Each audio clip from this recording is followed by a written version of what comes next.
sheekadeenu waxay ka bilaabataa dugsi sare oo sharaf leh oo gabdhaha oo dhan ah halkaas oo maamule ku-xigeenka uu la sheekaysto waalidiinta qaar oo ku faanaya sida dugsigani u yahay meesha ugu sarraysa magaalada. dugsigu si taxadar leh ayuu u kala saaraa ardayda iyadoo lagu salaynayo kartidooda waxbarasho iyadoo 16 arday ee ugu sarreeya ay yihiin kuwa ugu wanaagsan ee dalaga helaya boos la doonayo fasalka ugu sarreeya ee loo yaqaan fasalka iyadoo ardaydu ay ku raaxaystaan mudnaan kala duwan oo aan la siinin asxaabtooda. hadda waa kan laadlaadka dugsigu wuxuu adeegsadaa nidaam kala soocid oo adag oo ku salaysan dhibco kobcinta tartanka saaxiibtinimo ee gabdhaha dhexdooda iyo dhiirigelinta inay qof walba si adag wax u bartaan si ay u gaaraan meesha ugu sarraysa, taasoo keentay in dhammaan gabdhaha ay ku dadaalaan dadaal qoto dheer oo ay ku bixinayaan waxbarashadooda. si kastaba ha ahaatee waa kan qaloocan maadaama maamule ku-xigeenka uu si xamaasad leh u ammaanayo wanaagga dugsiga. waxaan aragnaa buufin weyn oo madow oo calaamad xah oo lagu rinjiyey dugsiga. waxaan la kulan jilaageena arday la tababaray bank oo ku jirta qolka gabadha iyadoo u sii socota arday kale oo lagu magacaabo Mew ayaa si kama ugu dhacay bank. gabadhii waxay isku dayday inay raaligelin ka bixiso laakiin ma aqbalin sababtoo ah ma ahan mid aad u sarreeya amarka dugsiga ee la xiriira rabitaanka saaxiibada. Mew si dhaqso ah ayay uga kaxeeyeen goobta.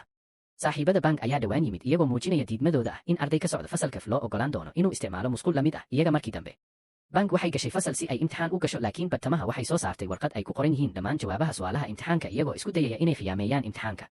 Proctor wuxuu ka shakiyey ficilada bank markii Proctor uu soo dhawaaday. mid ka mid ah saaxiibada bank wuxuu iska dhigayaa inuu dareemayo wareer iyo xanuun badan oo ka leexinaya dareenka macalinka.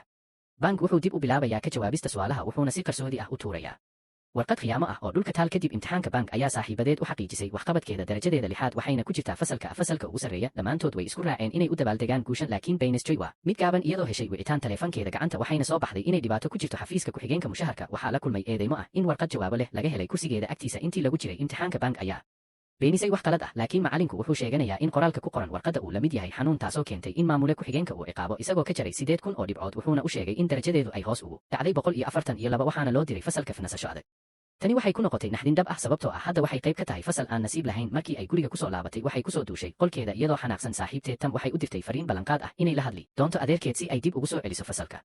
waxay u muuqataa in Tam ay ka timid qoys aan ah. maalintii xigtay iyadoo ku socota dugsiga waxay eegtay fasalkeedii hore iyo iyada saaxiib meel fog ayuu gacan u taagay. bank waxay u dhaqaaqday fasalkeeda cusub si ay u aragto fowdo iyo gabdho ku hareeraysan. macalinkooda May ayaa soo gashay oo soo dhaweysay bank iyadoo ardaydii cusbayd ee May ay codkeeda kor u qaaday si ay gabdhaha u aamusiso oo ay u soo bandhigto. bank waxay ku jeesjeestay iyadoo gabadhii la qabtay ay khiyaamaysay. bank ayaa u madax martay kursi safka hore ku yaal, laakiin gabadh lagu magacaabo Meen ayaa boorsadeeda saartay. bank ayaa iska diiday iyadoo boorsada dhinac iska dhigaysa oo fadhigeeda dhiganaysa. macalinku wuxuu farayaa qof walba inuu abka kusoo galo si uu ula socdo shaqaalaha kadibna uu isu qaybiyo kooxo si ay u sameeyaan dhaqdhaqaaq dugsi. kadib kalfadhiga waxay u socdaan dabaqa hoose si ay u cunaan qado keliya. waxay ogaadeen dayr ka hor istaagaya waddada fasalka oo ku qasbaya inay maraan waddo dheer oo ay ku tagaan maqaayadda. niyad jabkoodu wuu sii kordhayaa markii ay ogaadeen in cuntada fasalka ay ka yar tahay mid soo jiidasho badan. inta badan qudaarta halka fasalka uu ku raaxaysto cunto wanaagsan oo borotiin ah. Mew waxay ogaatay in bank ay maqan tahay iyadoo qiyaasaysa inay ka niyad jabtay inaysan haysan saaxiibo ay wax la cunaan halka bank ay keligeed fadhido. markii nin dhalinyaro ah uu si lama filaan ah usoo muuqday horteeda waxay ka weydiisay joogitaankiisa dugsi gabdho wuxuuna isku soo bandhigay macalin tababar qaadanaya. wuxuuna uga digay in ay ag fadhido isha biyaha ee jinst. waa nasiib daro waxayna la xiriirtaa guuldarro. bank ayaa iska fogaysay digniintiisii u socotay musqusha si ay u dhaqdo wejigeeda waxayna ka saartay niyad jabkeeda iyadoo tuurtay biin leh hal ku dhiga fasalka oo macnaheedu yahay inay gasho oo raaligelinka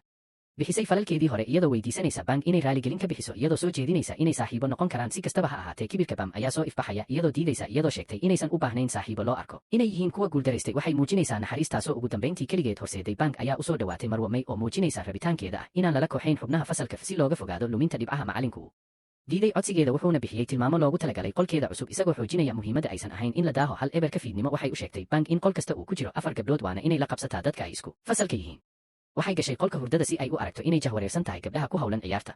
waxay weydiisay haddii qof uu diyaar u yahay inuu ku biiro kooxdeeda maadaama ay damacsan tahay in xubinta kooxdu aysan waxba qaban doonin iyadoo bank ay qaadanayso inta badan shaqada. gabadh lagu magacaabo cunto keliya ayaa ogolaatay inay kooxdeeda ku jirto habeenkaas. bank waxay jiiftaa sariirta iyadoo aan awoodin inay seexato. saacadii hore awgeed waxay xasuusatay hadalladii xun waxayna go'aansatay inay raaligelin ka bixiso iyada oo aan awoodin inay qof ka hesho hoolka. waxay aragtay gabadh ka socota beerta balakoonka. bank waxay go'aansatay inay raacdo gabadhiina waxay gashay qol qarsoodi ah taasoo la yaab ku noqotay gabdhaha gudaha ku jira oo xiran dharka madow ee gaarka ah. waxayna maqashay iyagoo ka wada hadlaya qorshayaal lagu jirayo dayrka kala soocaya aagooda iyo fasalka. bank waxay ogaatay inay yihiin kooxda idaha madow ee mas'uulka ka ah qorista dharka dugsiga iyo qorista erayo sharaf dhac ah oo ku saabsan maamulaha ku-xigeenka iyadoo bank ay isku dayayso inay hoos u dhigto. kooxdu waxay qabatay waxayna soo saartay digniin ay ku hanjabeen inay ugu yeeri doonaan xubin ka mid ah kooxdooda haddii ay ku dhacdo oo ay sheegato inay jebisay bandowga oo ah 10 habeenimo taasoo ka dhigaysa mid aan macquul ahayn inay ku laabato fasalka. kadibna waxay weydiisteen inay la socdaan si ay u jaraan dayrka kadib markii ay ku guulaysteen inay jebiyaan albaabka dayrka. way baxsatay waxayna ku dhowdahay inay qabato ilaaliyaha. si kastaba ha ahaatee marti ayaa soo farageliyey waqtigii loogu talagalay oo way ka tagtay. bank way la yaabtay markii ay ogaatay in marti uu yahay walaalkay. maalintii xigtay dhammaan ardaydu si fudud ayay u dhex mari karaan Daybank ayaa dib ula midowday saaxiibteed Tam iyadoo muujinaysa sida ay u xiisaynayso iyo rabitaankeeda ah inay ku laabato fasalkoodii hore. Tam waxay shaaca ka qaaday inay qorshe ku jirto laakiin waxay qaadan doontaa waqti inta u dhaxaysa maamule. Ku-xigeenka oo arkay dhacdooyinka ayaa canaantay ilaaliyaha isagoo ka digaya cawaaqib xumada ka dhalan karta haddii ay mar kale dhacdo. Kooxda idaha madow ayaa la wareegtay qolka baahinta waxayna ku dhawaaqday hees dabaaldeg ah taasoo keentay dabaaldeg ka dhacay xerada oo dhan. Ilaaliyaha ayaa ku dhawaad qabsaday. Laakiin